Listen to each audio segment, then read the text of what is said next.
गदी घन रे कद तक गदी घन रे हरि रे हमोधा धूनी करे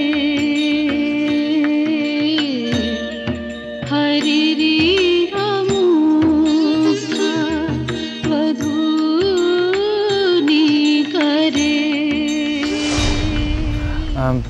আমি একটা অন্য কথা ভাবছি। আচ্ছা, বাড়ির লোকেরা অসন্তুষ্ট হবে না তো অমর্ত্য আঙ্কেল? শোনো, বাড়ির লোক জানলে সেদিনে রান্নার মতো এমনকি তার চেয়ে বড় একটা গোলযোগ হতে পারে, কারণ সবাই জানলে লিক হতেই পারে খবরটা। কিন্তু আমার মনে হচ্ছে যে শুধুমাত্র এই কারণে কাজলের এত বড় একটা সুযোগ হাতছাড়া করা ঠিক হবে না। না না, শুধু ঠিক হবে না তাই নয়, এটা অন্যায় হবে নীল। ঠিক আছে, তাহলে ফর্মটা আমি বরং।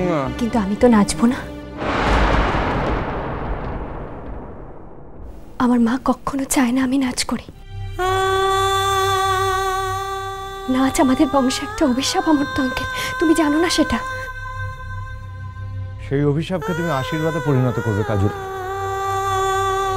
না, আমি নাচবো না।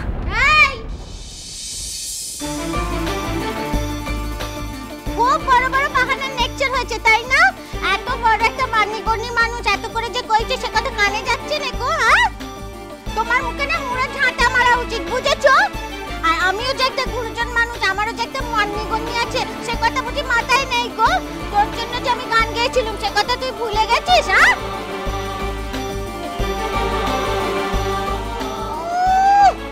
উনি সবাইকে শাসন করবেন, উনি সবাইকে সব কথা বলবেন, তার বেলা কিছু নয়, সবাইকে সবকিছু শুনতে হবে, আর উনি কিছু শুনবেন না। তুই এখান থেকে, তোমার না সোহাগ পেয়ে পেয়ে হাল হয়েছে, বুঝেছো তো? তোমাকে আর সোহাগ দেন ঝাঁটার বাড়ি, খালি শাসন করতে হবে, বুঝেছো? রাঙা পিসি, এই দূর হ, একদম আমাকে ছুবি নি, একদম আমাকে ছুবি নি, যা আমার মুখ থেকে, যা যা। তোমাকে নেই ঢেঙ্গি অবতার, একদম ঠিক আছে, ঢেঙ্গি অবতার, সারাদিন লাঠি ঝাঁটা মুখের উপর মারবে, তোমার জন্য ঠিক হবে। রাঙা পিসি, ও রাঙা পিসি, এই বাড়িতে সবাই আমাকে তাড়িয়ে দিক, এমনকি তোমার ভাইপো আমাকে দূরে ঠেলে সরিয়ে দিক, তাতেও আমার ততটা কষ্ট হবে না যতটা কষ্ট হবে তুমি আমাকে ঠেলে দূরে সরিয়ে দিলে।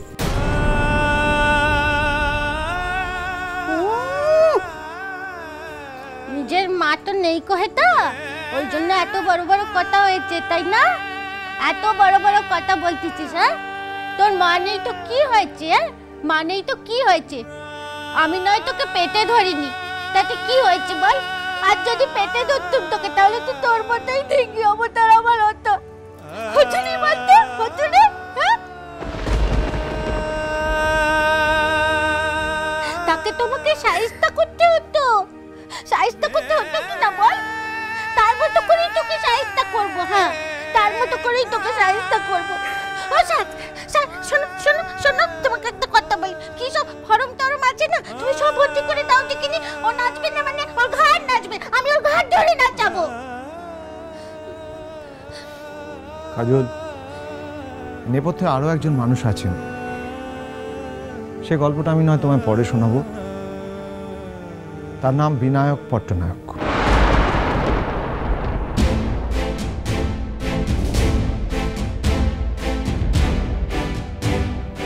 আমাদের অসম্মান করলেও সেই মানুষটাকে তো অসম্মান করতে পারবে না। এই পৃথিবীতে তোমাদেরকে নিয়ে যে দুটো মানুষ সবচেয়ে বেশি কনসার্ন, তারা হচ্ছে বিনু মামু আর তোমার রাঙা পিসি। তাদের মুখে অন্তত নাচো। কাজল পারফর্ম করবে অমর্ত্য আঙ্কেল, তোমার যা যা ব্যবস্থা করার তুমি করো প্লিজ। হ্যাঁ কাজল, এটা তোমার স্বামীর নির্দেশ, তোমায় পারফর্ম করতেই হবে, করতেই হবে কাজল। একজন তো রাগ করে খুব মুখ কোচ করে দাঁড়িয়ে আছে, আমি না গেলে সে যেরকম গান গায়নি সেরকম সে না গেলে আমিও নাচবো না।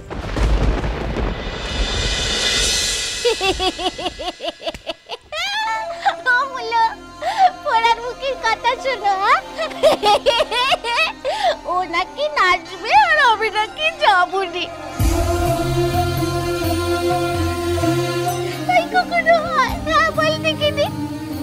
আমার মেয়ে নাচবে আর আমি দু চোখ ভরে দেখবো, হাঁ করে দু চোখ ভরে দেখবো।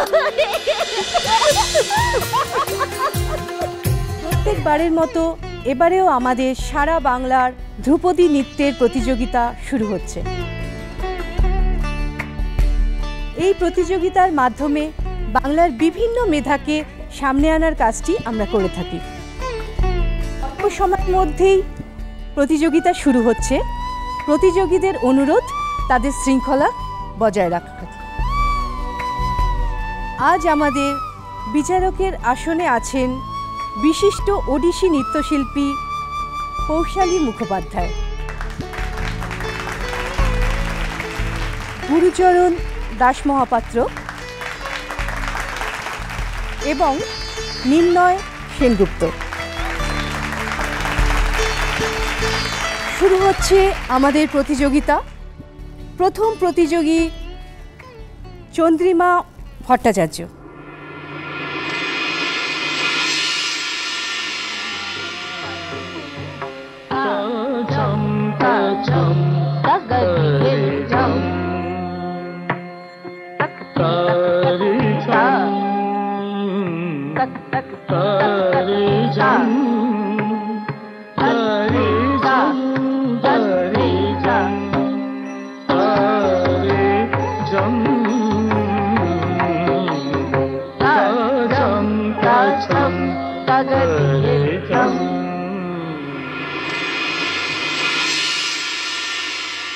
ভূমি, কি আশ্চর্য, কটা বাজে? ভূমি, হলো তোমার?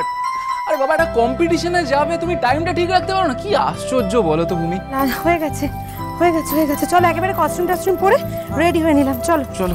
ব্রেকফাস্ট হয়েছে? দুধ খেয়েছি। আরে শুধু দুধ খেয়ে কি হবে বলো তো? আরে কখন ফিরবে তার কোনো ঠিক ঠিকানা নেই, কিছু নেই। কি আশ্চর্য বলো তো ভূমি, ব্রেকফাস্টটা ঠিক মতন করবে না? ঠিক আছে, ইটস ওকে, দেরি হয়ে যাচ্ছে, চলো প্লিজ। ভূমি দিদি, তোমার খাবার নিয়ে এসেছি, খেয়ে নাও। খাবারটা যদি নিয়ে আসারই হতো তাহলে এতক্ষণ নিয়ে আসতে, কাজল, বেরোনোর মুখে দিতে না। তোমার ঘরে দরজা বন্ধ ছিল ভূমি দিদি, আমি গিয়ে দুবার ফিরে চলে এসেছি। মুখে মুখে কথা না বলে তুমি থাকতে পারো না? না, তর্ক করার স্বভাবে দাঁড়িয়ে গেছে। এইরকম ভাবে মেকআপ টেকআপ নিয়ে আমি এখন খাবো? যাকে আমি এক্সপেক্টই বা কেন করছি যে তুমি এগুলো বুঝবে? তোমার তো এগুলো বোঝার কথাই নয়। তুমি বোধহয় ভাবছো আমি কোনো একটা ডিঙামাসির শো করতে যাচ্ছি। পরে বা চলো লাল।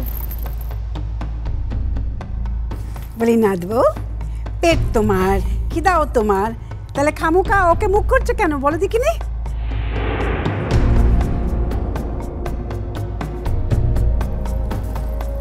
ঠাম্মা, আমি ওকে মুখ করিনি, আমি শুধু এটুকু বলেছি এখন এই মুহূর্তে খাবারটা আনার কোনো প্রয়োজন ছিল না। ঠামা, প্রসঙ্গটা যখন উঠলো তখন বলেই রাখি যে এটাই তো কাজলের কাজ।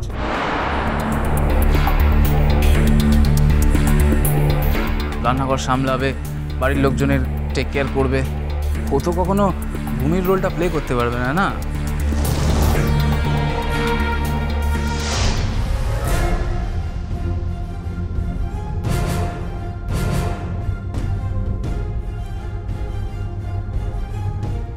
কি হলো কাজল, তুমি এখনো রেডি হওনি? কোথাও বেরোবি নাকি তোরা? হ্যাঁ। কোথায় বেরোবে দাদু ভাই? কই আমাদের তো কিছু বলনি। আসলে সোনা ঠাম্মা, আজ তো দাদাভাইয়ের ছুটি, তাই কালকে আমরা সবাই মিলে বায়না করেছি দাদাভাইকে আমাদের আজকে রেস্টুরেন্টে খাওয়াতে হবে আর একটা মলে সিনেমা দেখাতে হবে। কি লাল, দেখলে তো নীলের বউ রান্নাঘর সামলানো ছাড়াও অন্য কিছু পারে।